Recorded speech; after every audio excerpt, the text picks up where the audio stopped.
चोरुन्मीलितं येन तस्मै श्रीगुरुवे नमः। श्रीचैतन्यमनोभीष्टं स्थापितं येन भूतले स्वयं रूपं मह्यं ददाति स्वपदान्ते।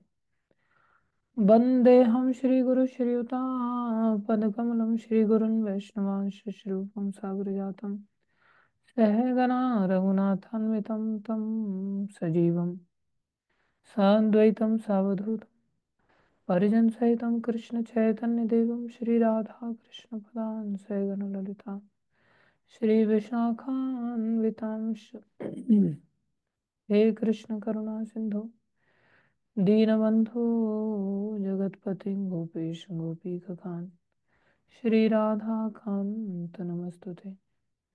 तप्त कांचन गौरंगी राधे वृंदावनेश्वरी वृषभानुसुते देवी प्रणमामि हरिप्रिय वाञ्छाकल्पतरुभ्यश्च कृपा सिन्धुभ्यैव च पतितानां पावनेभ्यो वैष्णवेभ्यो नमो नमः।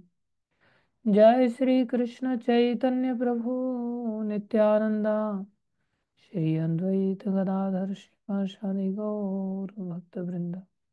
हरे कृष्ण कृष्ण कृष्ण हरे हरे हरे राम राम राम हरे हरे। हरे कृष्ण कृष्ण कृष्ण हरे हरे हरे राम राम हरे हरे। हरे कृष्ण कृष्ण कृष्ण हरे हरे हरे राम राम हरे हरे। गुरुवे गौरचंद्राय राधिकाय तदालय कृष्णाय कृष्ण भक्ताय तद्भक्ताय नमो नमः।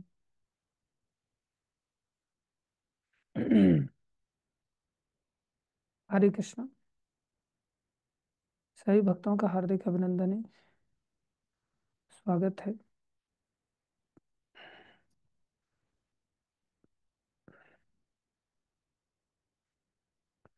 पुनः हम क्षमा प्रार्थी हैं कि नियमित रूप से आपकी सेवा में उपस्थित नहीं रह पा रहे हैं।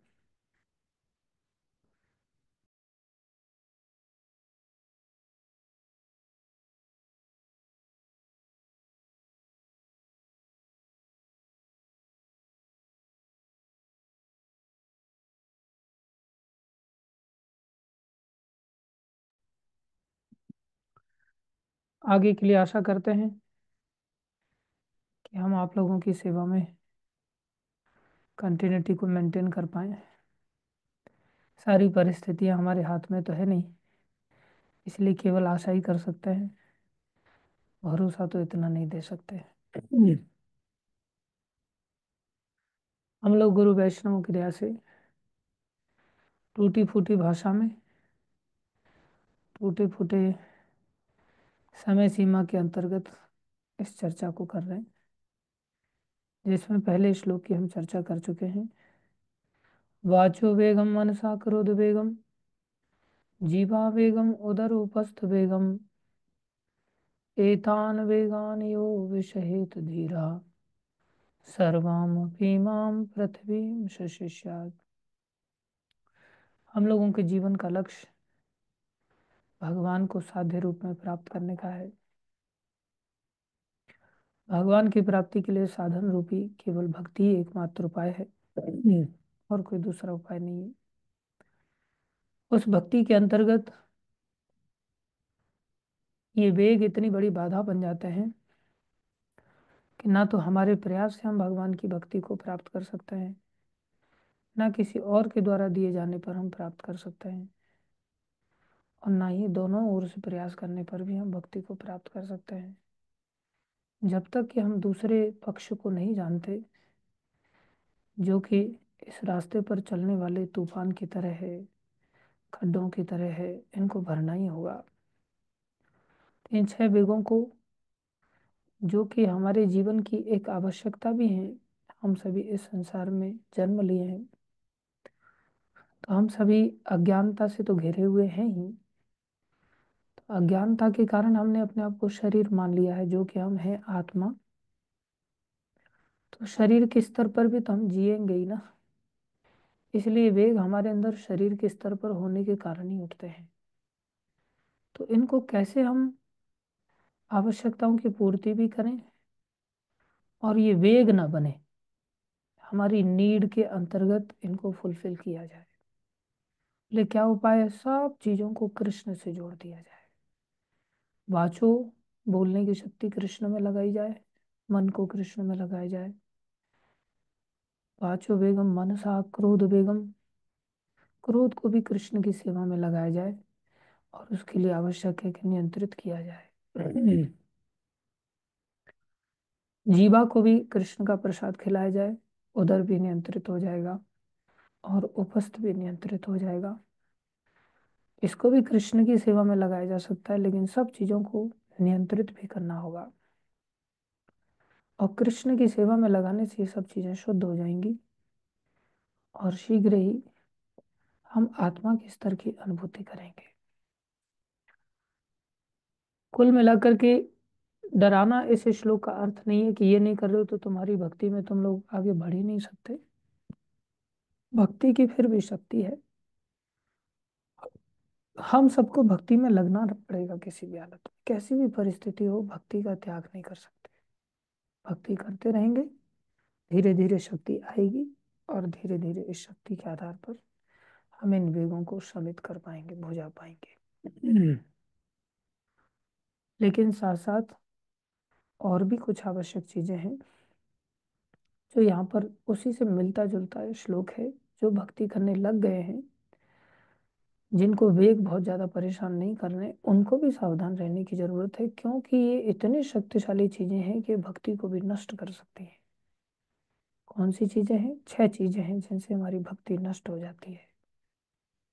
और ये आते ही हैं, सबके जीवन में आते हैं, इसलिए इसे उपदेशामृत ग्रंथ के अंतर्गत रखा गया है। क्या क्या है? अत्याहार, अति आहार करना। अति आहार हम चर्चा कर चुके हैं। अतिहार का मतलब केवल यही नहीं कि हम केवल खाने से ही अत्याहार करेंगे। आहार मतलब सब इंद्रियों के द्वारा आहार लेना। सब इंद्रियों के द्वारा आहार लेना मतलब आंखों से भी एक आहार लिया जा रहा है, कानों से भी एक आहार लिया जा रहा है, नाक से भी एक आहार लिया जा रहा है, जीभ से भी एक आहार लिया जा रहा है, स्पर्श के द्वारा भी एक आहार लिया जा रहा है। ये सब आहार ही है। इस आहार को हमें अति नहीं करना चाहिए। अति मतलब हर व्यक्ति की अपने अपने निश्चित सीमा हो सकती है। कोई ये, हाँ, किसी केवल लाइन खींच करके चीजों को डिफाइन नहीं किया जा सकता कि इसके लिए इतना ही है। जैसे जब गुरुकुल खुला तो भक्त लोग प्रभुपाद जी के पास पहुंचे और प्रभुपाद जी को कहने लगे, प्रभुपाद इन बच्चे लोगों को कितनी चपाती देनी चाहिए? तो प्रभुपाद जी बड़े अजीब महसूस किए, बोले बच्चों को कितनी चपाती देना चाहिए, ये कैसे कोई डिफाइन कर सकता है कौन से बच्चे को कितनी चपाती देनी चाहिए?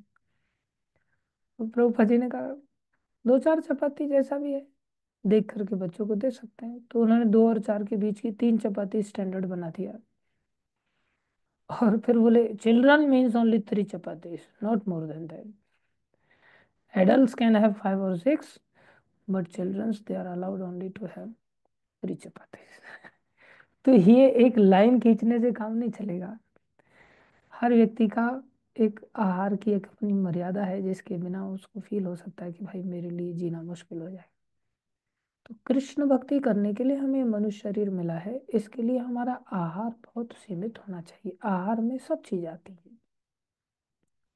आहार में पैसा भी आता है। अगर हम अपने जीवन में बहुत ज्यादा संग्रह कर रहे हैं, क्योंकि पैसा इन सभी आहारों की आपूर्ति करने वाला है। आँख के लिए भी बढ़िया बढ़िया चीजें देने वाला है, बढ़िया बढ़िया फ्लैट देने वाला है, बंगलो देने वाला है, गाड़ी देने वाला है, और ऐसे ऐसे शहरों में घुमाने के लिए लेकर के जाने वाला है जहाँ आदमी केवल टकटकी लगा करके देखता ही रहे, खड़ा ही हो जाए एकदम से। हम एक बार बॉम्बे में थे, गुरु महाराज के साथ रथ यात्रा जगन्नाथ जी की निकल रही थी। तो एक भक्त सैफरॉन में, और वो भक्त आगे आगे चल रहा था रथ यात्रा के, हम लोग पीछे पीछे चल रहे थे। काफी देर चलते चलते हो गए तो महाराज बोले चलो आगे चलते हैं। तो फिर हम लोग रथ यात्रा से निकल के आगे निकल गए। तो आगे निकल गए तो महाराज आगे आगे चल रहे हैं, हम उनके साथ में हम भी आगे निकल आए। तो ब्रह्मचारी सब डिवोटी से बहुत आगे जाकर के वहाँ एक बहुत ऊंची स्काई स्क्रेपर बिल्डिंग थी, एक प्रकार से गगनचुंबी। और उसमें बहुत बड़ा एक फिल्मी उसका कोई मूवी का पोस्टर लगा हुआ था, काफी बड़ा होर्डिंग लगा हुआ था। तो वो भक्त उसको देख करके आराम से उन गगनचुंबी बिल्डिंग्स को देख रहा है और उस पोस्टर को बड़े ध्यान से देख रहा है।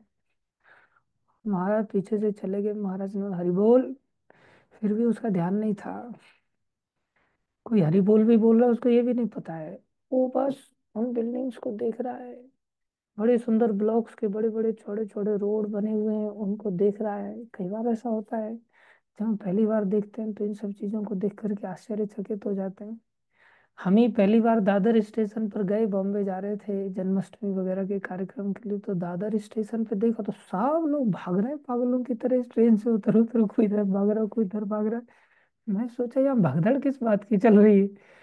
मैं तो एकदम से दिमागी घूम गया। कोई एक सिंगल व्यक्ति किसी से वार्ता नहीं कर रहा है, कोई बोल नहीं रहा है, कोई चीख नहीं रहा है, चिल्ला नहीं रहा है, सबके सब भाग रहे हैं। और मैं देख रहा हूँ ना आग लगी है ना कहीं भूकंप आया, कुछ भी नहीं है, लोग भाग क्यों रहे हैं। कई बार ऐसी आश्चर्यजनक घटनाएं हो जाती हैं। तो वो भक्त देख रहा है, बड़े चौड़े चौड़े रोड्स हैं, बड़ी ऊंची बिल्डिंग है, उस पर होर्डिंग लगा हुआ है, सब देख रहा है ऐसे ऐसे ऐसे। महाराज कहते हरि बोल, उसका ध्यान ही नहीं। तो महाराज ने अचानक से उसको पीछे से कंधे पर हाथ मारा। जैसे ही कंधे पर हाथ मारा, पीछे मुड़ के देखा, उसने देखा तो महाराज एकदम से कांप गया और महाराज को प्रणाम किया। महाराज हरे कृष्ण धन्यवाद। महाराज बोले वहां क्या देख रहा था तुम इधर देखना, इधर जगन्नाथ जी आ रहे हैं, जगन्नाथ जी की रथ यात्रा आ रही है, रथ यात्रा में जगन्नाथ जी के दर्शन कर। यहाँ तू आया था रथ यात्रा में, रथ यात्रा में देखते देखते कहाँ तेरी आंखें आहार ग्रहण कर रही हैं। अरे वो सब अत्याहार है। महाराज ने उसको समझाया। तो हम कई बार हमारी आवश्यकताओं से अधिक इस प्रकार से घुस जाते हैं, आंखें घूरने लग जाती हैं, ऐसी बिल्डिंग मेरी कब बनेगी। दो चार बार हम गुड़गांव की ओर गए तो हमने देखा बड़ी बड़ी डीएलएफ वगैरह की बिल्डिंग बनी हुई हैं और वो सब बड़ी बड़ी कंपनी जो उनको सब रन कर रही हैं एक एक व्यक्ति। तो सोच में पड़ गए हम कि इन लोगों के पास इतना पैसा आया कहाँ से, इतना एम्पायर ये लोग घेर करके पड़े हुए हैं। इससे अच्छा तो भगवान का इतना बड़ा एम्पायर होता, भगवान का इतना एरिया में बड़े बड़े मंदिर होते, बड़े बड़े इंस्टीट्यूट्स होते, यहाँ भागवत रामायण ये सब चीज़ें सिखाई जाती, कितना अच्छा होता। यहाँ केवल नंगा नाच दिखाया जाता है इन सब गंदगी में, और लोग एकदम से पागलों की तरह इनके पीछे भागते रहते हैं। तो कई बार मन में ऐसी लालसा होती है, लेकिन ये लालसा व्यक्तिगत भी हो सकती है। ये सब चीजें मेरा क्यों नहीं है, मेरे लिए हो जाता है। और कई बार हम सब फील करते हैं, हम लोगों के जीवन में कुछ जमीनों के ऐसे सामने ऑफर आते हैं जिनको लेकर के हम सोचते हैं हाँ लेंगे, बाद में लेंगे, बाद में लेंगे, बाद में वो सब एरिया की बहुत कीमत बढ़ जाती है, फिर बड़े पछतात। उस समय मौका था हम नहीं ले पाए, अब तो बहुत पछतावा हो रहा है, अब तो इसके रेट आसमान छू रहे हैं, ऐसा वैसा। लोग रात दिन इन्हीं चर्चाओं में डूबे रहते हैं।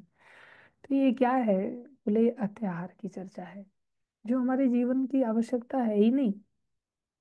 लेकिन सामने ऑफर आता है ना, अरे मेरे को तो बड़ी गाड़ी में बैठने को मिल गया, आज तक मैं कभी फॉर्चुनर में नहीं बैठा, इनोवा में नहीं बैठा, और बड़ी गाड़ी आई मेरे को और बैठा करके ले गई। और मैं इतना बड़ा फ्लैट फ्लैट बंगला बंगला देखा, आश्चर्य में डूब गए। तो व्यक्ति एकदम से सोचता है ये लाइफ बस मेरे को एक बार ऑफर मिल जाए, बस फिर तो मैं दुनिया भर का इकट्ठा कर लूंगा, एकदम छाती पे रख के ले जाऊं। तो ये सब क्या है, ये अत्याहार है। तो कुल मिलाकर के जो पैसा है ना, ये पैसा भी जब व्यक्ति आवश्यकता से अधिक इसके पीछे भागता है तो इतना अंधा हो जाता है कि भक्ति मार्ग को भी पैसे का रास्ता बना लेता है। गाएगा भी तो पैसे के लिए, नाचेगा भी तो पैसे के लिए, करताल भी बजाएगा तो पैसे के लिए, मृदंग भी बजाएगा तो पैसे के लिए, ढोलक भी बजाएगा तो पैसे के लिए, हारमोनियम बजाएगा पैसे के लिए, बंसी बजाएगा पैसे के लिए। ये कितनी गिरी हुई अवस्था हो जाती है। इसलिए इससे हमारी भक्ति एकदम से नष्ट हो जाएगी, एकदम से। अरे भक्त लोग तो महापुरुष तो वो होते हैं कि ब्रह्मा जी का भी लोक दिया जाए तो भी भैया मेरे पास कोपिन है, मेरे को क्या लेना देना। बोले कोपिन तो फटा हुआ, बोले कोई नहीं, गांठ लगा करके 8 गान को कोपिन में भाजी बिन लौल। इंद्र बापरों को, हाँ, बोले इंद्र की क्या मजाल हमारे सामने, हमारा स्तर इतना ऊंचा है। बोले सब्जी में चाहे नमक डालने के लिए नहीं है फिर भी हम संतुष्ट हैं। ऐसी संतुष्टि का अभ्यास करना पड़ता है, ऐसी आसानी से नहीं हो जाता। अभी जैसे रामकृष्ण परमहंस जी थे, वो क्या अभ्यास करते थे, कलकत्ता में रहते थे। तो काफी समय वहां पर एक विशाल मंदिर है, उसके वो पुजारी भी रहे। और जब पुजारी रहे तो वहां पर काफी सोना वगैरह चढ़ता है, जैसे तिरुपति बालाजी में बहुत सारे लोग धन आदि चढ़ाते हैं, उनके मंदिर में सोना भी चढ़ता था। तो वो खेल खेलते थे। और उनका खेल कैसा था, बोले टका, टका और माटी, टका माटी का खेल खेलते थे। टका मतलब सोने का, वहां टका कहते हैं बस पैसे को, लेकिन उस समय सोने की मुद्राएं होती थी। तो टका माटी, टका माटी, टका माटी, टका माटी मतलब एक हाथ में मिट्टी लेते थे, एक हाथ से फिर पत्थर उठाते थे, और एक हाथ से फिर सोना उठाते थे, और मिट्टी को नदी में फेंकते थे गंगा किनारे जा करके, सोने को भी मिट्टी में समझ करके गंगा में फेंक देते थे, और चमकने वाले विशेष पत्थरों को भी उठा उठा करके गंगा जी में फेंक देते थे। इसको टका माटी खेल उन्होंने दिया। और इस तरह से, बोले किसी ने पूछा भैया आप क्या कर रहे हो, बोले मैं अभ्यास कर रहा हूँ, ये जो सोना है ये भी मिट्टी ही है, और ये जो पत्थर है चमकीला ये भी मिट्टी ही है, ये मिट्टी से बढ़कर नहीं। अब विचार करो हमारे पास ऐसे सोना आ जाए और हम कहीं ये मिट्टी फेंक देते हैं, जैसे घर में स्टेप स्पैन में भर करके ऐसे ही, बोले सोने को भी फेंक दिया जाए ऐसे। ऐसा कोई खेल खेल सकता है? और कोई खेल खेलने जाएगा भी तो उसे बेवकूफ कहेगी दुनिया। लेकिन वो महापुरुष है, उनको कोई बेवकूफ कैसे कह सकता है, उनकी तो चर्चा की जाएगी। तो हम इतना तो नहीं कर सकते, लेकिन कम से कम ऐसा तो कर सकते हैं कि जो हमारे पास लक्ष्मी आई उसको भगवान की सेवा में तो लगा सकते हैं। अगर गंगा जी में कोई बहाए, यमुना जी में कोई बहाए, तो चलो समझ में आता है कि बेवकूफ है। हाँ, मेरे को जैसे मेरा इतना कोई स्तर नहीं है, लेकिन इतना जरूर है कि अगर पैसा 2-4 किलो सोना वगैरह कहीं से आ जाए तो धड़ाधड़ उसका मंदिर में निर्माण में लगा दूं मैं। ये तो मेरे भी बस की बात नहीं कि टका माटी वाला खेल खेल सके। और मंदिर में सेवा के लिए पैसा है उसको मंदिर में भी लगा दें, ये भी गुरु कृपा से ही संभव है, वो भी हमारी इतनी औकात नहीं है, हम तो विषय भोगों में ही लगा देंगे। इसलिए ये अत्याहार का सबसे बड़ा रास्ता खोल देता है, जब हमारी पॉकेट में हम पैसा रखते हैं ना, और उसको मिट्टी के बराबर नहीं समझते।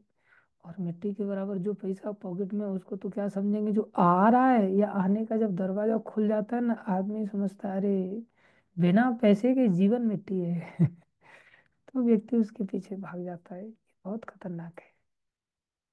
इसलिए अत्याहार बहुत ध्यान देने वाला विषय है, और उसी के साथ प्रयासस्य प्रजल्प भी, ये प्रयास, हमारे प्रयास उसी दिशा में अपने आप जाएंगे। जब हमने सोने को, पैसे को, धेले को मिट्टी समझा है, तो फिर हम उसके लिए, मिट्टी के लिए कोई बोरा भर भर के अपने घर में थोड़ी इकट्ठा करता है। मिट्टी के लिए कौन प्रयास करता है? जब हम समझ रहे हैं कि धन हमारे लिए मिट्टी है, तो फिर धन क्या है? बोले हमारो धन राधा श्री, राधा श्री राधा। ब्रज में बहुत सारे लोग गाते हैं, परम धन राधा श्री, राधा श्री राधा। हमरे ठाकुर रमण बिहारी, हम हैं रमण बिहारी के, हमरे ठाकुर रमण बिहारी। हम रमण बिहारी के हैं और हमारे रमण बिहारी हैं। बस इतना सही परिचय बहुत है, इसी में सब कुछ आ जाता है। हम फिर पैसे के पीछे नहीं प्रयास करेंगे। इसलिए प्रयास कब आदमी करता है, जब उसका प्रयास नेग्लेक्ट करने की चीज नहीं है, अत्याहार के लिए प्रयास नेग्लेक्ट करने वाली वस्तु है, इसलिए अत्याहार के बाद प्रयास शब्द को रखा गया। तो कभी हमें संसारी प्रयास नहीं करना चाहिए। संसारी प्रयास करने के लिए लोग, बहुत सारे लोग आएंगे, हमें पाठ पढ़ाएंगे, अरे तो यहाँ मंदिर में पड़ा पड़ा ऐसे ही गायों को तो चारा डालते रहता है, तेरे कुछ मिलता भी है? बोले नहीं मिलता तो कुछ नहीं, मैं निष्काम सेवा कर रहा हूँ। अरे निष्काम सेवा कर रहा है, कल बीमार हो जाएगा, तेरे को गवर्नमेंट हॉस्पिटल में जाके पटक देंगे मंदिर वाले। तेरे को क्या लगता है तेरे को कहीं प्रॉपर ट्रीटमेंट करा पाएंगे? और कल चल करके कोई इमरजेंसी आ गई, भुखमरी फैल गई, कुछ ऐसा हो गया, तेरा हाथ पैर कट गया, सिर फट गया, तो बेहोश हो गया, कहाँ से तेरी व्यवस्थाएं चलेंगी? बोले फिर क्या करूं?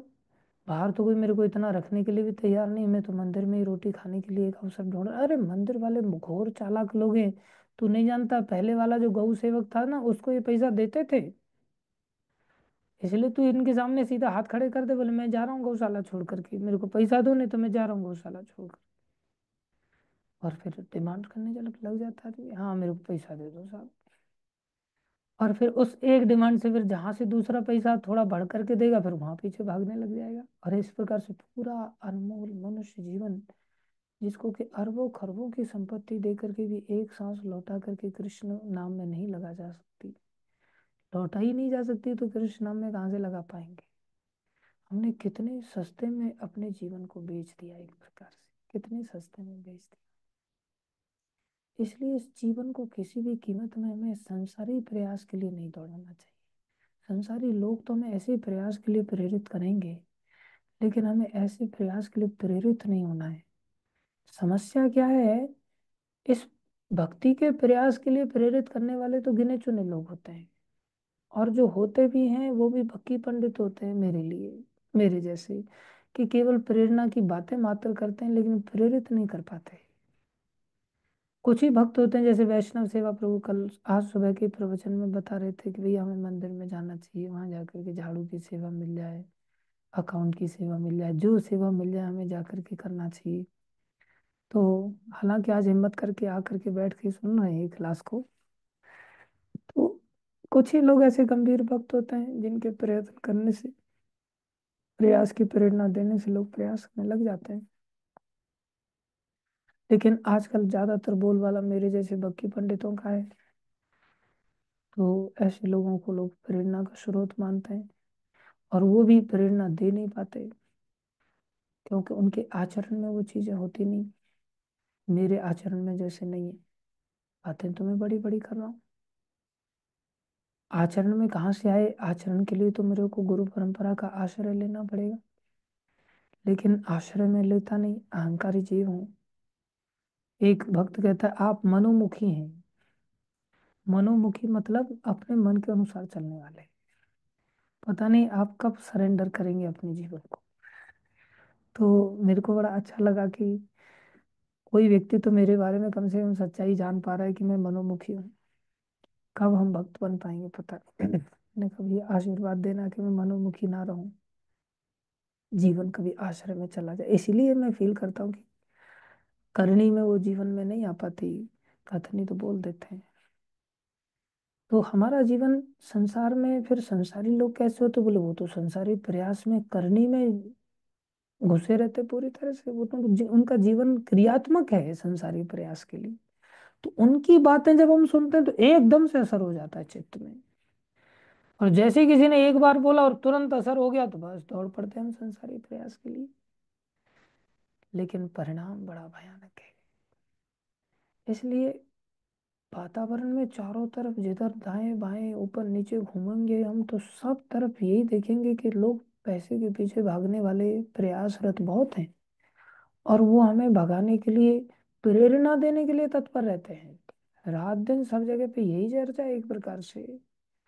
तो हमारी प्रेरणा बहुत तेजी से ऊपर चली जाती है संसारी प्रयास वाली। भक्ति के प्रयास वाली बड़ी मुश्किल से सुबह शाम का कभी लेक्चर हो पाता है, उसमें भी बिना प्रयत्नशील लोग भाषण देते हैं, तो उनकी बातों का असर ही नहीं होता। वो अपना डमरू बजा करके आगे चले जाते हैं, लोग अपने मस्ती में मस्त रहते हैं। इसलिए संसारी प्रयास अगर हम नहीं छोड़ पाए, अपने आप में गंभीर नहीं हो पाए, तो फिर हम नहीं छोड़ पाएंगे। और जब नहीं छोड़ पाएंगे तो हमारी भक्ति नष्ट हो जाएगी, इससे निश्चित नष्ट हो जाएगी। तीसरा चीज है प्रजल्प, जिसकी हम चर्चा कर रहे थे, और इसके लिए हमने आपको एक होमवर्क भी दिया था, शायद आप भक्तों को याद हो। होमवर्क में हमने बताया था कि प्रजल्प जल्प मतलब बोलना। प्रभुपाद जी यहाँ लिख रहे हैं, दूसरा अवरोध प्रजल्प या व्यर्थ बोलना है। प्रजल्प मतलब व्यर्थ की बातें। जब हम अपने कुछ मित्रों से मिलते हैं तो हम टर टर करने वाले मेंढकों की तरह तुरंत व्यर्थ की बातें करना शुरू कर देते हैं। फिर कैसी बातें करनी चाहिए? रूपा जी की लिख रहे हैं, यदि हमें बातें करनी ही है तो हमें कृष्ण भावनामृत आंदोलन के विषय में बात करनी चाहिए, बस। तो आवश्यकता तो इस बात की है कि हम कृष्ण संबंधी बात करें, बस। लेकिन अगर नहीं कर पाते तो आगे बात करने के, जल्प मतलब बोलने के 5 प्रकार आचार्य बताते हैं। पहला प्रकार है स्पीकिंग अबाउट एब्सोल्यूट ट्रुथ, कि हम केवल कृष्ण ही चर्चा करें। कृष्ण ही वो एब्सोल्यूट ट्रुथ हैं जो कभी बदलते नहीं। तो केवल हम कृष्ण चर्चा करें और कृष्ण चर्चा ही सुने, बाकी कुछ नहीं।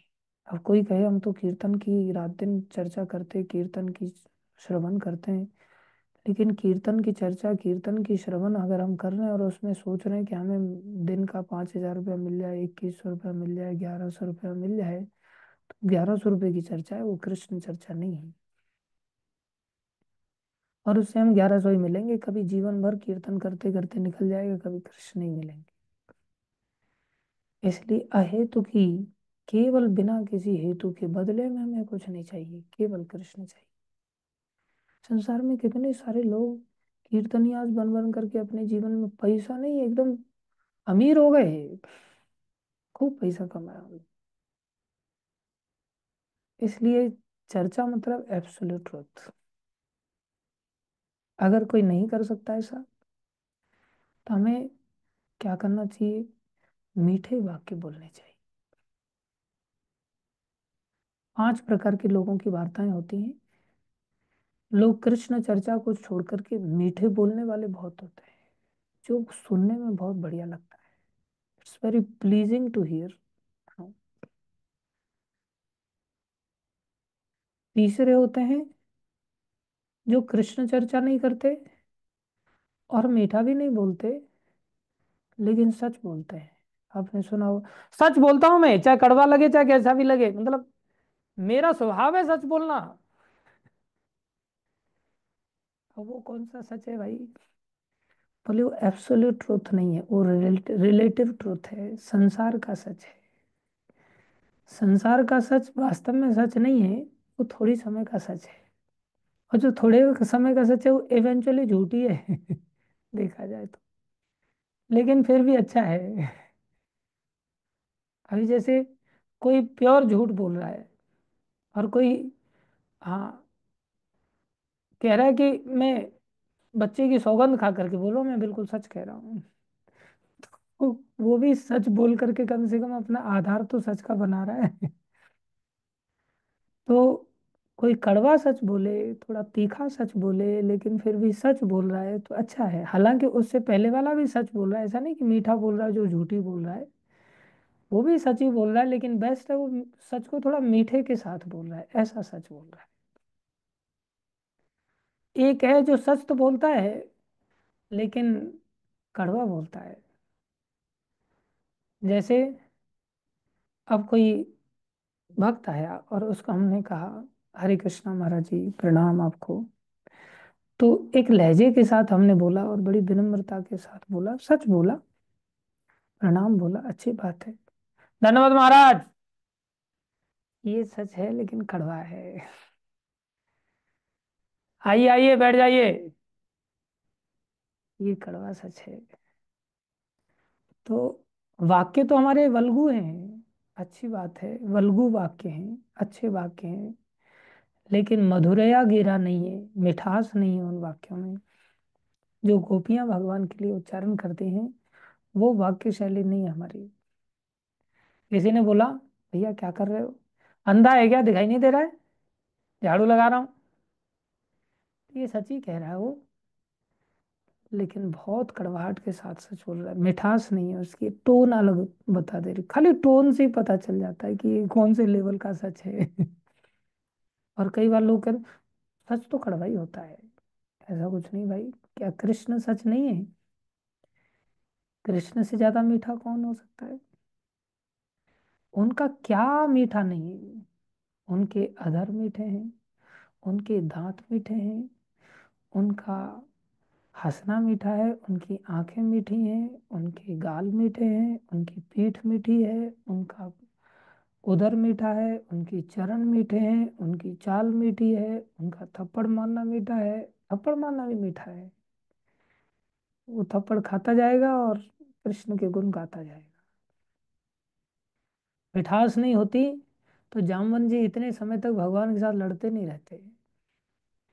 लड़ने में भी आनंद आता है। भगवान का क्या मीठा नहीं।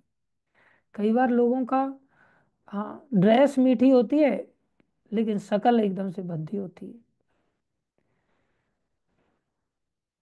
तो ड्रेस से तो बढ़िया, ऊपर से नीचे तक सूट बूट टाई फाई लगा करके या साड़ी फाड़ी पहन करके सब बड़े सुंदर लग रहे हैं, लेकिन जैसे ही शक्ल दिखाते ही पता चलता अरे ये तो साक्षात शूर्पणखा है।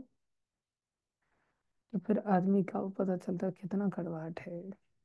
या फिर अचानक से दिखाई दे अरे ये तो एकदम अफ्रीकन कलूटा आदमी है। बाकी पीछे से देखने में बड़े घुंघराले बाल दिख रहे थे, काले बाल दिख रहे थे, ये सज्जा बहुत बढ़िया दिख रही थी। तो ऐसा भी होता है, लेकिन भगवान का ऐसा नहीं है। भगवान का कई बार आदमी जब तक बोलता नहीं तब तक पता नहीं चलता। एक माता जी के घर पर हम गए और उनके ऊपर के दो दांत उनके खराब हो गए थे, तो उन्होंने दो दांत थोड़े से कटवा दिए कैप लगाने के लिए ना। तो दो दांत कटवाए तो वैसे तो सुंदर है वो, लेकिन जैसे ही हंसे तो एकदम से ऐसा लगे अरे राक्षस कहाँ से आ गया इनके अंदर। एकदम से दो दांत ऐसे लग रहे थे कि बस अब खाई जाएंगे। तो बार बार ऐसे हंस रहे हैं, बार बार ऐसे हंस रहे हैं। समझ ही नहीं आ रहा ये हाथ पर मुंह क्यों, ये मुंह पर हाथ क्यों लगा रहे हैं। फिर एक दो बार उनको हंसी हंसते समय होश ही नहीं रहा कि हाथ पे भी, ये मुंह पर भी हाथ लगाना है, तो एकदम से हंसने लगे तो पता चला ओहो ये समस्या है। तो कई बार ऐसा होता है। तो चेहरा सब कुछ ठीक है लेकिन दांत खराब है, हंसी खराब है। कुछ लोगों का हंसी खराब है लेकिन बोलना इतना भद्दा है कि बस मुंह खोला नहीं और उस व्यक्ति से दूर लोग भागे नहीं। मुंह खोलते ही लोग इरिटेट हो जाते हैं। तो बोलना कई बार लोगों का अच्छा नहीं होता। ऐसा नहीं कि सच हमेशा कड़वा ही होता है, सच बहुत मीठा भी होता है। कृष्ण कितने मीठे हैं, कृष्ण के अंदर सर्वस्व है। हमारे उत्तम मोहन प्रभु कह रहे हैं जैसे कि मैं कितना मीठा हूँ, आप मीठे नहीं प्रभु, आप बहुत कड़वे हैं। आपका सोना बहुत कड़वा है। आप सोते तो घंटे घंटे तक सोते ही रहते हैं। भगवान का ऐसा सोना नहीं है। भगवान का सोना भी योग निद्रा है, निद्रा में भी योग रहता है उनके। बताओ, भक्तों का चिंतन करते रहते हैं वो सोते सोते समय भी। भगवान कैसे अद्भुत है, कितना भक्तों से प्यार करते हैं। तो पहला स्टैंडर्ड है कि हम केवल कृष्ण चर्चा ही करें। दूसरा है कि हम मीठा बोलें और मिठास के साथ लोगों के लिए आनंदकारी बोले, लोगों के लिए प्रिय हो और हितकारी हो। तीसरा है सत्य बोले, चाहे संसारी क्यों नहीं है, संसारी सत्य है तो वो भी ठीक है, लेकिन लोग उससे भी नीचे गिरते हैं। सच कड़वा बोल करके तो खूब लड़ाइयाँ लड़ती हैं आपस में। मैंने क्या कहाँ कुछ बोला, सच ही तो बोला कि ऐसा करता है ऐसा करता है ऐसा करता है। मैंने तो मुंह पर बोला सच। हिम्मत होनी चाहिए प्रभु जी मुंह पर बोलने की। वाह भैया बहुत बड़ा काम कर दिया तूने हिम्मत करके। चौथा स्टैंडर्ड होता है जिसको कहते हैं यूजलेस बातें। वो सत्य भी नहीं होंगी, फालतू की बातें होंगी। और पांचवा स्टैंडर्ड होता है उसको कहते हैं निंदा करना। यूजलेस तो है ही, लेकिन उसका भी बाप है, वो है निंदा करना, दूसरे की निंदा करना। बोले इन सब चीजों में जब तक हम कृष्ण चर्चा नहीं करते या दूसरे रूप में भगवत लीलाओं की चर्चा नहीं करते, दूसरों के हितकारी नहीं बोलते, मीठा नहीं बोलते, पहले तीन फिर भी एक्सेप्टेबल हैं, उनको स्वीकार किया जा सकता है, लेकिन आखिरी के जो दो है ना, ये बड़े खतरनाक है। इससे तो हमारी भक्ति तुरंत नष्ट हो जाएगी, तुरंत नष्ट हो जाएगी। तो इन पांचों में से सबसे अच्छे होते हैं जो ब्लेस्फेमर्स होते हैं, जो निंदक होते हैं। जो निंदक होते हैं ये सबसे अच्छे लोग माने जाते हैं। इसलिए इनके बारे में कहा, निंदक नियरे राखिए। निंदक लोगों को कभी दूर नहीं भगाना चाहिए, और निंदक लोगों को अपने पास में रखना चाहिए। बोले ये क्यों इतने अच्छे माने जाते हैं? बोले जैसे संसार में माँ का प्यार कितना अच्छा माना जाता है ना, बोले माँ के भी प्यार से ज्यादा प्यार देने वाले हैं। तो माँ के प्यार से कैसे ज्यादा प्यार देने वाले हैं? बोले हाँ, माँ अपने बच्चे को कितना प्यार करती है। बच्चा मलमूत्र का त्याग करता है तो क्या माँ उस मलमूत्र से घृणा करती है? अपने बच्चे के मलमूत्र से घृणा नहीं करती। दूसरे का बच्चा अगर मलमूत्र का त्याग कर देता तो बड़ी घृणा आती है उस दूसरी माँ को। लेकिन अपना बच्चा जब मलमूत्र का त्याग करता है, और 2 दिन से अगर उसने मल त्याग ना किया, वो खिला रही है, पिला रही है, दूध पिला रही है, लेकिन बेचारा टॉयलेट ही नहीं जा रहा है, बार बार डायपर उतार के देख रही है, बार बार उसका कपड़ा हटा करके देख रही है, बच्चे ने अभी तक 2 नंबर नहीं किया, मल त्याग नहीं किया, कितना टेंशन में आ जाती है। और जैसे ही वो मल त्याग कर, अरे पेट साफ हो गया, बहुत बढ़िया बहुत बढ़िया, कितना अच्छा उसको फीलिंग होता है। बच्चे ने चलो मल त्याग कर दिया, और बड़े प्रेम से उसको धोएगी, उसके मल को डाल करके आएगी। और रोज सुबह से शाम तक न जाने कितने बार उसको मल धोना पड़ता है, तो प्यार से मल धोती है। लेकिन विचार करें, क्या वो उस मल को जीभ से धोती है? दुनिया में कोई माँ ऐसी देखी है जो जीभ से मल को धोए? हर माँ हाथ से मल को धोती है, हाथ से मल को धोती। कोई अगर हाथ से नहीं धोती, खाली ऐसे पानी से ही धोता है, तो उसको प्रेमी नहीं माना जाता। ऐसा लगता है किसी दूसरे का पराया बच्चा ऐसे धोने का प्रयास कर रही, घृणा कर रही। लेकिन जीभ से अगर धोने कोई लग जाए, तो विचार करो वो कितना प्यार करने वाला है। भगवान के प्यार की तुलना संसारी माँ से नहीं की, भगवान के प्यार की तुलना गौ माता से की। इसलिए भगवान को कहा वत्सला। वत्स की माँ, उसे वत्सला कहते हैं, जो वात्सल्य प्रेम को उड़ेलती है अपने बच्चे के ऊपर। और उनका बच्चा जब पैदा होता है, तो जीभ से जो बच्चे के ऊपर जितने भी गर्भ की झिल्ली पड़ी रहती है, गंदगी पड़ी रहती है, उसको माँ जीभ से साफ करती है, गौ माता। संसार में पैदा होने के तुरंत बाद मनुष्य की माँ, बच्चे की माँ अपने बच्चे को ऐसे जीभ से साफ नहीं कर सकती, लेकिन गौ माता अपने बच्चे को जीभ से साफ कर देती, सारी गंदगी को चाट चाट के साफ करती। बोले भगवान को इतना उदार माना गया, संसारी उदाहरण से समझाना पड़ता है, हालांकि भगवान इनसे भी ज्यादा दयालु हैं। तो बोले भगवान भक्त वत्सल हैं, भक्तों के लिए भगवान गाय की तरह है, जो भक्तों की गंदगी को देख करके घृणा नहीं करते, बल्कि गंदगी को देख देख करके चाट करके उसको साफ कर देते हैं, प्यार करते हैं। तो बोले निंदक कौन है? बोले निंदक बिल्कुल भगवान की तरह ही प्रेम करने वाले होते हैं।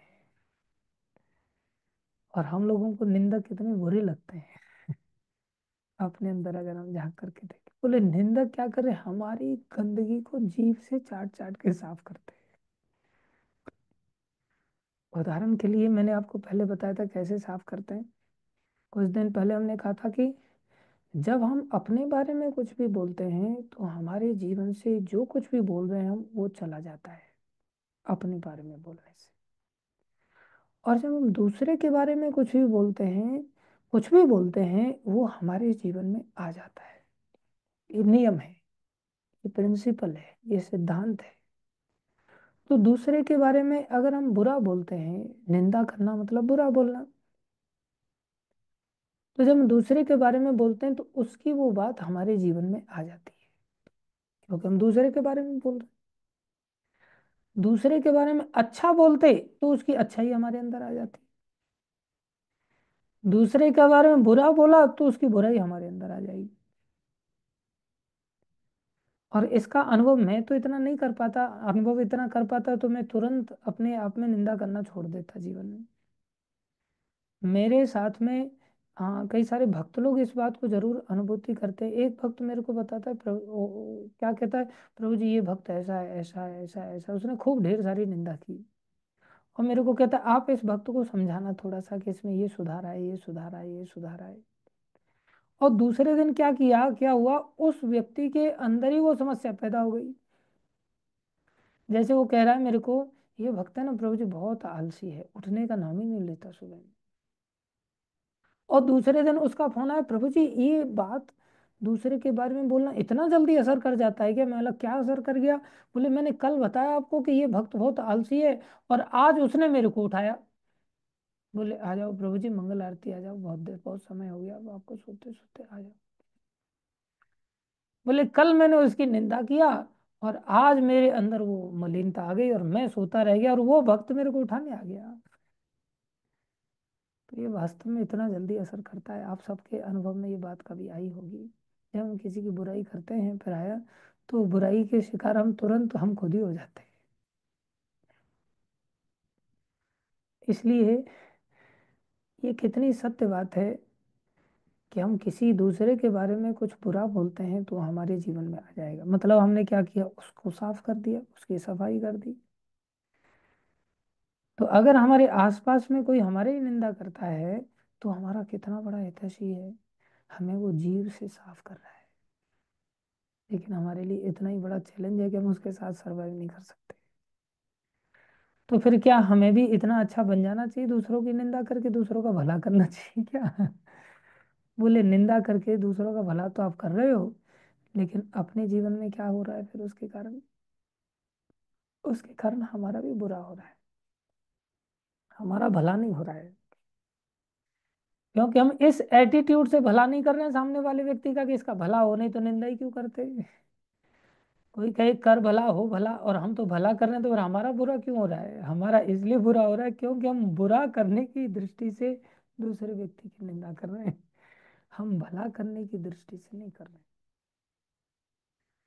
इसलिए अगर हम ऐसा कर पाते हैं, बोले हम अपनी भक्ति को बचा पाएंगे कि हम स्वयं में निंदा ना करें, दूसरे निंदकों से बहुत ज्यादा प्यार करें।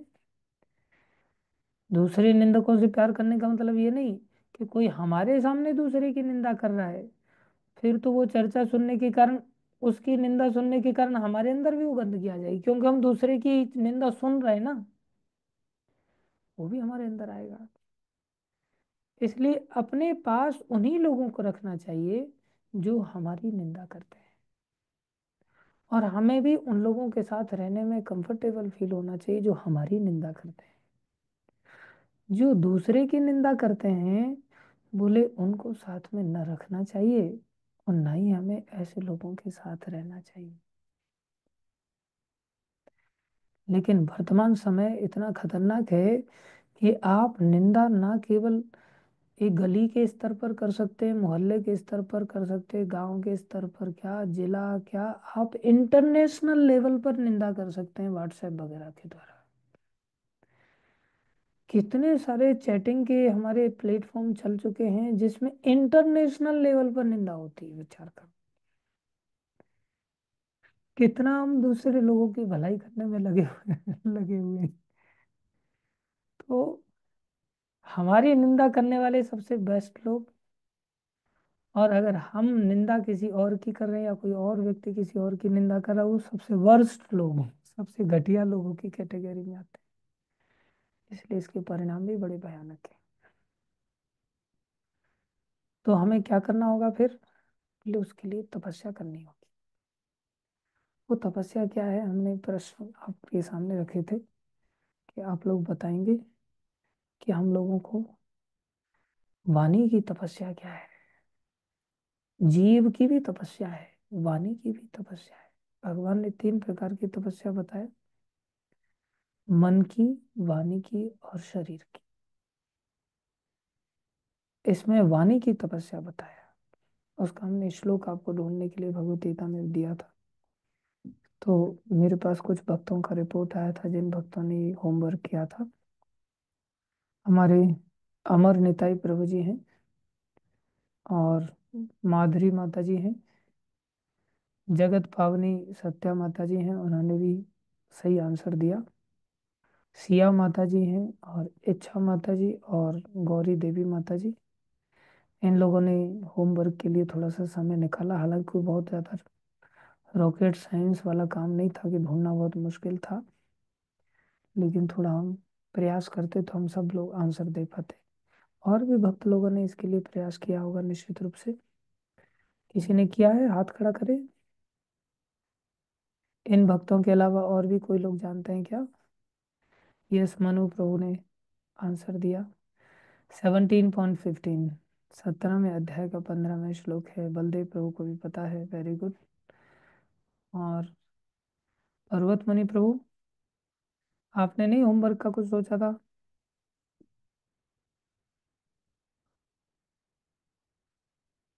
15 पॉइंट, हाँ, 17.15।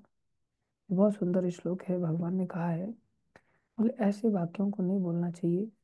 अन उद्वेग करम वाक्यम, ऐसे वचन मत बोलो जो दूसरा व्यक्ति एजिटेट हो जाए, उद्वेग को प्राप्त हो जाए। कई बार उठ मंगल आरती उठ, ऐसे बोल दोगे तो आप उठा तो रहे हो, लेकिन एकदम से खून उसके दिमाग में फैल जाएगा, वो एकदम तेजी से बहने लगेगा, और वो हो सकता है कुछ आसपास में पड़ा हो तो चोर समझ के आपके सिर पे ही मार दे। कौन आ गया भैया, मेरे को उठाने वाला कौन आ गया? तो वाक्य चाहे अच्छे ही बोलो, लेकिन उस वाक्यों में बड़ी विनम्रता झलकनी चाहिए। इसलिए सबसे पहला भगवान ने यहाँ पर बोलने की तपस्या को लेकर के यहाँ इंडिकेट किया, अन उद्वेग करम वाक्यम। ये फिनोमेना हमारे दिमाग में हो सबसे पहले, कि हमारे बोलने से किसी को उद्वेग ना पहुंचे, कोई एजिटेट ना हो जाए, कोई एकदम से डिस्टर्ब ना हो जाए। तो कितना सॉफ्ट हम बोलेंगे, विचार करो। हमारे सामने अगर साउंड सिस्टम भी जोर से एकदम से ऑन कर दिया जाए तो कितना इरिटेटिंग होता है। इसलिए जिसके अंदर जान नहीं है वो भी इरिटेट करता है। जो जानदार व्यक्ति जब वो चिल्ला करके चीख करके बोलता है तो कितना इरिटेटिंग हो जाता है। इसलिए जो जीव है ना, इसके अंदर हड्डी नहीं होती, लेकिन ये बाद में हड्डियां तोड़वा जरूर देती है शरीर की।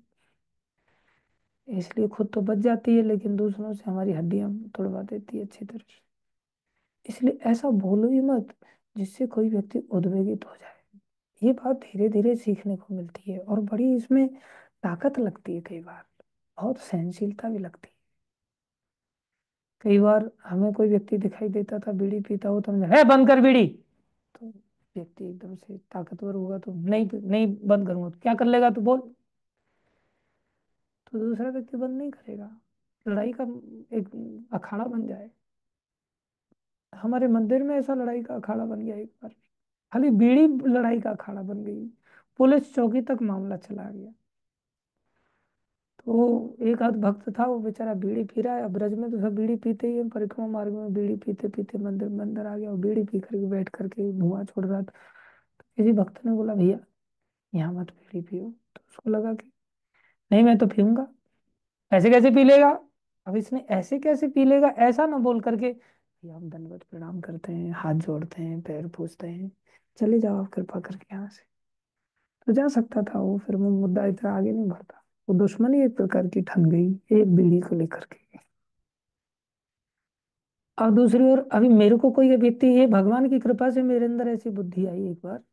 कोई व्यक्ति परिक्रमा लगा रहा था बीड़ी पी करके, तो मैंने उसको कहा, आप कितने निष्ठावान हैं, आपके जैसी श्रद्धा मेरे को कब प्राप्त होगी? तो बोले, क्या कहना है प्रभु जी आपका? मैंने कहा, देखो कितने सारे लोग गिरिराज जी की अगरबत्ती लेकर के परिक्रमा लगा रहे हैं, दूध का कमंडल लेकर के परिक्रमा लगा रहे हैं, दंडवती परिक्रमा लगा रहे हैं, पैदल परिक्रमा लगा रहे हैं, नंगे पांव परिक्रमा लगा रहे हैं, लेकिन आप बीड़ी जैसा जो भगवान से दूर ले जाने वाली चीज, उसको साथ में लेकर के उसके धुएं को रोज पान करते हो आप। गिरिराज जी में कितना भाव आपका, देखो बीड़ी आपको गिरिराज जी से दूर नहीं कर पाई आखिरकार। बीड़ी की मजाल क्या जो आपको गिरिराज जी से दूर कर पाए। मानना पड़ेगा, धन्य आप, प्रणाम मेरा आपको। तुरंत उसने बीड़ी फेंक दिया, तुरंत। मैं बोला ऐसी निष्ठा, मैं अगर बीड़ी पी रहा होता तो मैं गिरिराज जी की तरफ पैर भी करके नहीं सोता, मैं गिरिराज जी की तरफ कभी देखता ही नहीं। आप बीड़ी पीते हुए होकर के गिरिराज जी की परिक्रमा के लिए चल पड़े, कितनी बड़ी बात है। तो ऐसे वाक्य हमें थोड़े से बोलने सीखने चाहिए कि हम इस प्रकार से किसी भी चीज को बोलें कि सबसे पहला कंडीशन कि किसी को भी उद्वेगित मत करो। अन उद्वेग करम भाग्यम। दूसरा सत्यम, और सच बोलो। कम से कम भगवत सत्य नहीं बोल सकते तो संसारी तो सच बोलने का प्रयास करें। लेकिन हमारी तो कुल ही खानदान अलग है ना। एक रघु महाराज का कुल था। रघुकुल रीति सदा चल आई, प्राण जाए पर वचन न जाई। कितने उदार थे महाराज रघु। वचन के लिए तो उन्होंने झगड़ा कर लिया एक ब्राह्मण के साथ, वचन के पालन को लेकर के झगड़ा हो गया। कैसा विचित्र बात हुई। एक भक्त थे, कोश नाम था शायद उनका, और उनके गुरु का नाम था वर्तंतु। तो वर्तंतु जी महाराज से उन्होंने शिक्षा ग्रहण किया, और शिक्षा ग्रहण किया तो कोश बार बार के, गुरुदेव मैं क्या दक्षिणा दे सकता हूँ, गुरु दक्षिणा बताइए। बोले बेटा तुमने निष्काम सेवा किया, इतने लंबे समय से आश्रम में रह रहे हो, विनम्रता के साथ तुमने सेवा किया, कोई दक्षिणा की जरूरत नहीं। अब गुरु से ही तो निष्कामता आती है शिष्य के अंदर। तो गुरु निर्मोही थे, निष्काम थे, तो शिष्य भी निष्काम। बोले तुमने निष्कामता से सेवा की, मुझे नहीं नहीं बोले गुरुदेव मैं दक्षिणा तो दे के रहूंगा, आपको कुछ ना कुछ दक्षिणा तो लेनी पड़ेगी, आप बताइए मैं क्या दक्षिणा दूं, बताइए क्या दक्षिणा दूं, पीछे ही पड़ गया वो। गुरु जी बोले जा 4 करोड़ स्वर्ण मुद्रा ला दे। अब 4 करोड़ स्वर्ण मुद्राएं कहाँ से आए। लेकिन वचन शिष्य को निभाना था। शिष्य महाराज बोले ठीक है महाराज, गुरुदेव 4 करोड़ शिष्य आपको परीक्षा भी ले रहे हो। और ब्राह्मण थे, तेज था, ब्रह्म तेज था, अत्याहारी नहीं थे, सिद्धांतों के अनुसार जीवन जीने वाले थे। चल पड़े और पहुंचे जाते जाते महाराज रघु के पास। महाराज रघु के पास पहुंचे। महाराज रघु क्या कर रहे हैं, गंगा किनारे अपना आसन जमा करके भजन कर रहे हैं। सारा संसार उन्होंने, सब संपत्ति, सब खजाना, सब वैष्णवों में, ब्राह्मणों में पहले ही दान कर दिया, और उनके दान की चर्चा चारों तरफ चल रही थी। सारा खजाना खाली हो गया, इतने दानी थे। पहुंचे, बोले महाराज प्रणाम। प्रणाम।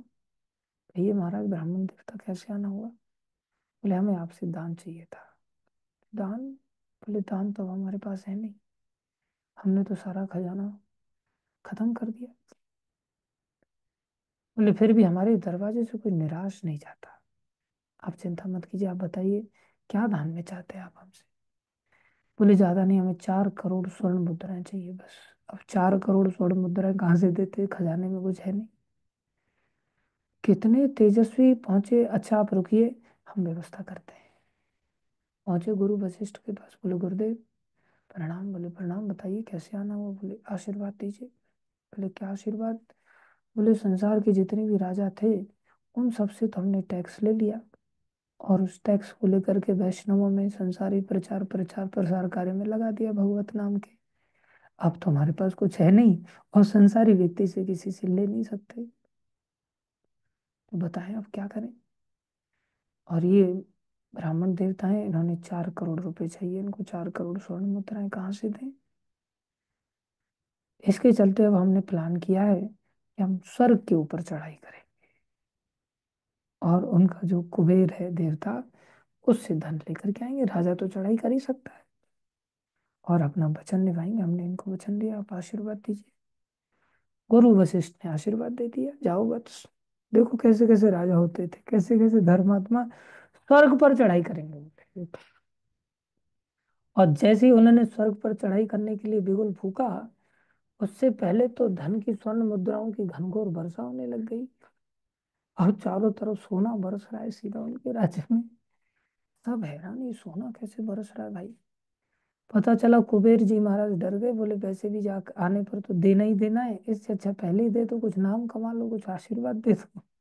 तो कुबेर जी प्रकट होकर के आशीर्वाद दे करके चले गए। और वहां तो 4 करोड़, क्या 4 करोड़ से ज्यादा वर्षा धन। और जब इतना ज्यादा धन वर्षा, तो अब महाराज रघु कह रहे हैं मैं तो 1 रुपया नहीं ले सकता इसमें से, क्योंकि मेरा तो कुछ अधिकार ही नहीं इस पर। ये तो मैं आपके लिए युद्ध करने के लिए जा रहे थे, अब उन्होंने डर के या दया करके पहले से ही दे दिया। महाराज अभी उठाइए आप सारा धन। वो ब्राह्मण कहते हैं हम 4 करोड़ से 1 मुद्रा ज्यादा नहीं लेंगे, इस पर हमारा अधिकार नहीं है। अब बताओ कैसा झगड़ा चालू हो गया, संसारी सत्य को लेकर के ही, संसारी पैसे को लेकर के ही। वो कह रहे हम 4 करोड़ मर जाएंगे लेकिन 1 रुपया ज्यादा नहीं ले, हमारे गुरुदेव को वचन दिया हम 4 करोड़ लेकर के जाएंगे, आपको दक्षिणा दे देंगे। और ये कह रहे हैं मैं इस धन का क्या करूंगा भाई, मेरे को थोड़ी ना खजाने भरने थे, मैंने तो खजाने पहले से ही लुटा दिए। विचार करें हम, कैसे कैसे महात्मा है, राजा होते हुए भी ऐसा ऐसा आदर्श। आखिर में फिर ब्राह्मणों की सभा जुड़ी, फिर निर्णय लिया गया भैया इसमें से धार्मिक कार्य ही किए जाएं। और इस प्रकार से उस पैसे से फिर धार्मिक कार्य होने लगे। तो कम से कम कोई कुछ नहीं बोल सकता, तो विचार करें हम कि सत्य तो ऐसा बोले जो यहाँ पर अनुउद्वेग करम वाक्यम सत्यम। एक तो उद्वेगकारी वाक्य ना हो और सत्य हो, अपने वचन के अनुसार जीने वाले हो। लोग सत्य बोलते हैं लेकिन सौगंध खा करके झूठ वाला सत्य बोलते हैं, वास्तव में सत्य नहीं। अनुद्वेग करम वाक्यम सत्यम प्रिय हितम। प्रिय हो, कई बार प्रिय बोलते हैं मेरे, आइए आइए आइए महाराज आइए, स्वागत है आपका, बहुत दिन हो गए आपके दर्शन नहीं हुए। लेकिन अंदर से हम उसका शोषण करना चाहते हैं, अंदर से उसे अपनी पार्टी का बनाना चाहते हैं। जैसे भगवान कृष्ण शांति दूत बन के गए और दुर्योधन ऐसी चुपड़ी चिकनी बातें कर रहा है कि ये हमारे पक्ष में आ जाए। हितकारी वाक्य होने चाहिए, अपने हित के लिए नहीं, दूसरे के हित के लिए होने चाहिए। दूसरे के हित करेंगे तो अपना हित तो अपने आप आ जाता है, उसमें अलग से हमें अपने हित की चिंता नहीं करनी होती। इसलिए अन उद्वेग करम वाक्यम सत्यम प्रिय हितम चयत। फिर स्वाध्याय शास्त्र पढ़ना चाहिए। अभ्यसन अभ्यसनम चैव वांगमयम तप उच्यते। ऐसा कोई कर ले तो बोले ये वाणी की तपस्या है, तब हमारी भक्ति कभी बच पाएगी, नहीं तो हमारी भक्ति नहीं बच पाएगी। लेकिन हम अपने अंदर अगर थोड़ा थर्मामीटर डाल के देखें तो रात दिन निंदा के शिकार है, दूसरों की निंदा करने में पीछे नहीं रहते। ऊपर के वाक्य तो तपस्या तो कब आएगी, पहले निंदा के परिणामों को हम नहीं जान पाते। चलो निंदा की चर्चा थोड़ी सी कल और करेंगे और आगे बढ़ेंगे फिर हम इस प्रजल पर। कुल मिलाकर के हमें अपने जीवन को निंदा में न लगाना चाहिए, न निंदा करनी चाहिए, बल्कि कोई हमारी निंदा करे उसमें बड़ी प्रसन्नता का अनुभव करना चाहिए और उसको हमेशा पास में रखना चाहिए। उसके लिए षड्यंत्र नहीं रचना चाहिए कि इसको कैसे मंदिर से निकाला जाए, कैसे घर से निकाला जाए, कैसे इसको देश से ही निकाला जाए। ऐसा कोई षड्यंत्र नहीं रचना चाहिए, वो हानिकारक होता है। धन्यवाद सभी भक्तों का धैर्यपूर्वक श्रवण करने के लिए। बाकी प्रश्नोत्तर शनिवार रविवार के समय में करेंगे, इसलिए हाथ उठाने वाले नीचे ही रखें। हरे कृष्णा। Thank you. शिला प्रभुपाद की जय, श्री गुरु महाराज की जय, अनंत कोटि वैष्णव वृंद की जय, आप सब भक्त। हरे कृष्ण।